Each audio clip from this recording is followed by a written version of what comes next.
About a week ago, I traveled to 4 different retailers in search of new Amiibo. By the end of my venture, I only found one original Splatoon 3 pack at GameStop.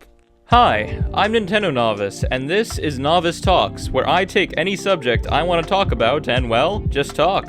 Today I want to talk about my frustrations with the production of Nintendo's Amiibo. But before I do that, I invited my Australian friend PK to give a brief history on Amiibo. So, without further ado, take it away, PK.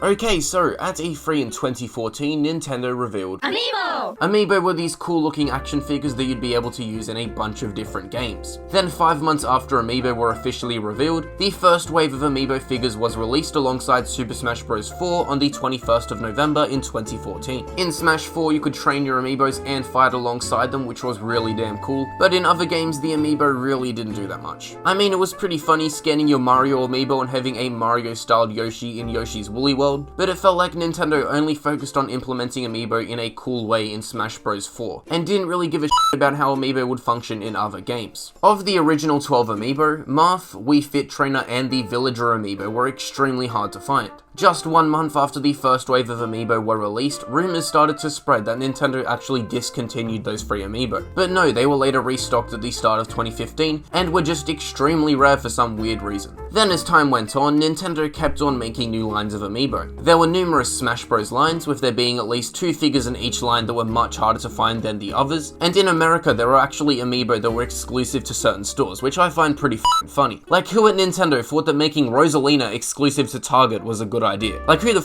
is going to Target for Amiibo? Eventually, a Super Mario line of Amiibo were released. Then came the Yarn Yoshi line, which had one extremely rare Amiibo, which was the Mega Yarn Yoshi Amiibo. After that came the Animal Crossing Amiibo cards, and these things were everywhere. Well, at least in Australia they were. And then to the surprise of everyone, Donkey Kong and Bowser Skylander Amiibo were released. Then on the 13th of November in 2015, Nintendo released a game that required you to use Amiibo, and that game was Animal Crossing Amiibo Festival. This game was horrible. It was so horrible, in fact, that Nintendo gave up on making any other games that required you to use Amiibo. Well, there was Mini Mario and Friends Amiibo Challenge, but come on, that doesn't count. Now, I don't know about you guys in America, but holy shit, the Amiibo that released alongside Amiibo Festival were f***ing everywhere. You could go to Big W, Target, your local $2 shop, or EB Games, which is the Australian GameStop, and you would find a stupid amount of Animal Crossing Amiibo. After Amiibo Festival was released, Amiibo lines kept on rolling out, and the designs of the Amiibo got better and better. Go ahead and compare the designs of all the newest Smash Bros. Amiibo to the first 12 Smash Bros. Amiibo. It's pretty crazy, but one thing that hasn't changed is the shortages in certain Amiibo. Nintendo just cannot produce the right amount of Amiibo.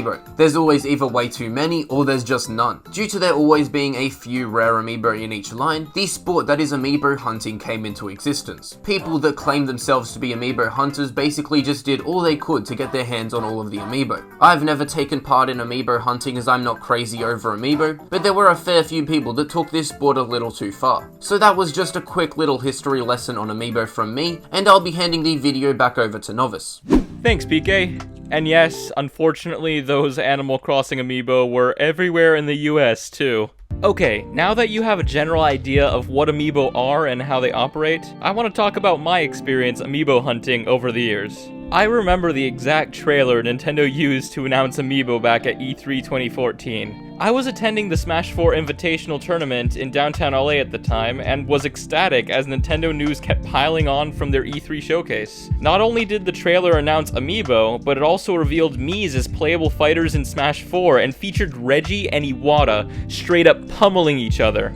Okay, let me just show you a clip real quick to illustrate how epic this really was. Believe me now? Like, what the heck? Seriously, what other company features their CEOs beating the hell out of each other to announce a new product?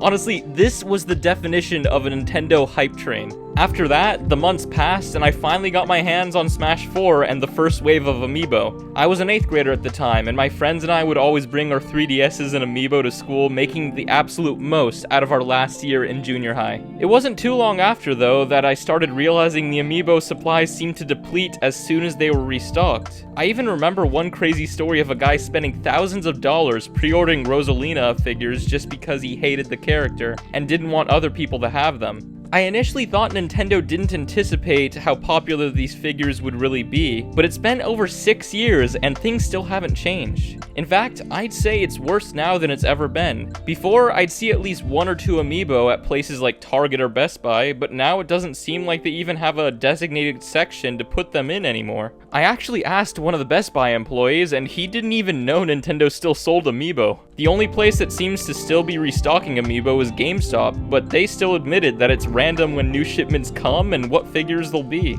So, here I am, constantly seeing Nintendo reveal new Amiibo figures, already knowing that I'll have to buy them at least within a week of release if I want any hope of ever seeing the figure again. Of course, you could always find the Amiibo you want online at a much higher price than retail, but I can't just be spending my life savings on Amiibo all the time. I have other things to spend my money on. More important things, trust me.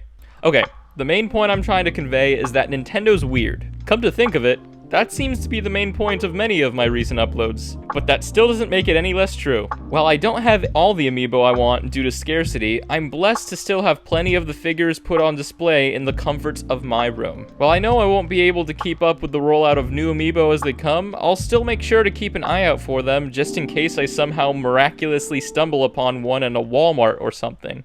But as always, remember, when life gives you coins, make 1-ups.